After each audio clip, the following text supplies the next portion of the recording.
Well, good morning, greetings and salutations. Aaron growing in Portland. It's super early, but I thought I was in the mood to film, so I'm going to film this video at 6:30 a.m.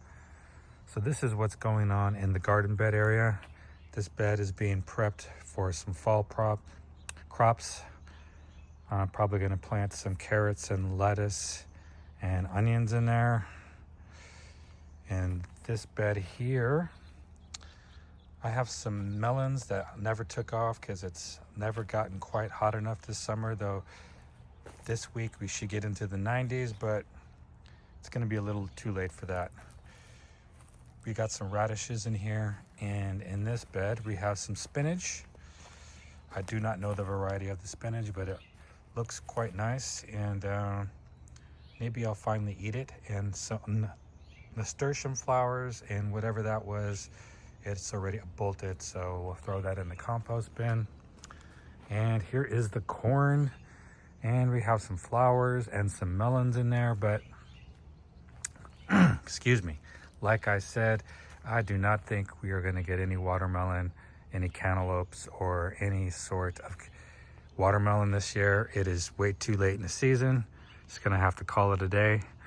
We'll give this corn another round of fertilizer, but you know, I have zero expectations with corn, so whatever happens, happens. And over here, I love to take these 5-gallon, what do you call, like 5-gallon buckets, and the food grade ones. Make sure they're always food grade. You don't want to use the orange ones. And then I grow stuff in there. That's a persimmon tree that's going to get moved into the garden this fall. In here we have some cucumbers, tomatoes, and some pulls. What do you call those? Green beans. But you know, it just has not been hot enough this year. We are not getting any peppers yet, and it is August already, and we're just starting now to get tomatoes. At least I got a sunflower. I mean, that's a bonus. In here we do have finally some tomatoes that are finally starting to get ripe.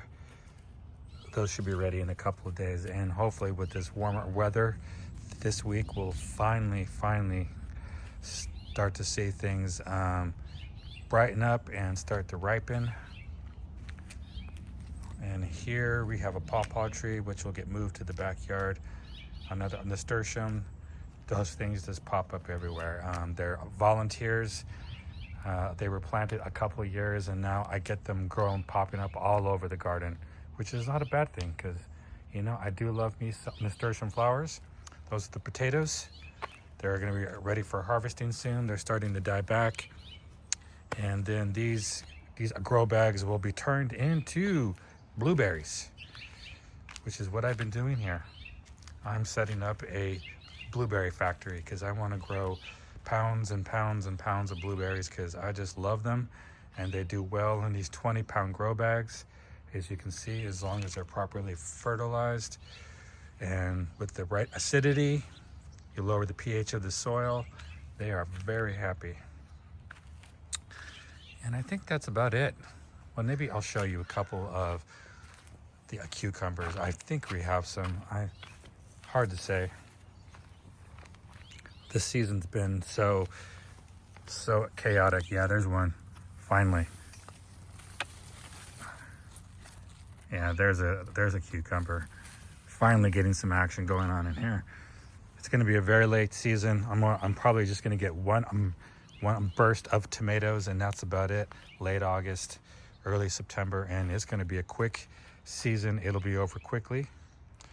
So that's just a short little video of what's going on in the garden bed area. Not a lot going on as we transition into fall gardening, but let's keep our fingers crossed for the corn, that we'll actually get some to munch on, and we'll definitely give it another round of fertilizer, because corn is not, what's the word, nitrogen heavy, and there's 3 different varieties of corn in there, hence the reason why they have different color stalks. I was like, let's just throw caution to the wind and see what happens. And I really wish we had some more time for those watermelons and those cantaloupe, but It's already August, and the end of summer is in like the third week of September. There's just not enough time. Joy is resistance. Take care, everyone. Remember, it's always a good time to start growing some food, planting some fruit trees, all that good stuff. And I think our final shot here will be of this little garden bed and this beautiful peach tree. If any peaches survive, the squirrels are taking them out, even out of the grow bags. They're without mercy, but that is it. Take care, everyone. Joy is resistance, and we'll talk to you soon. All my best.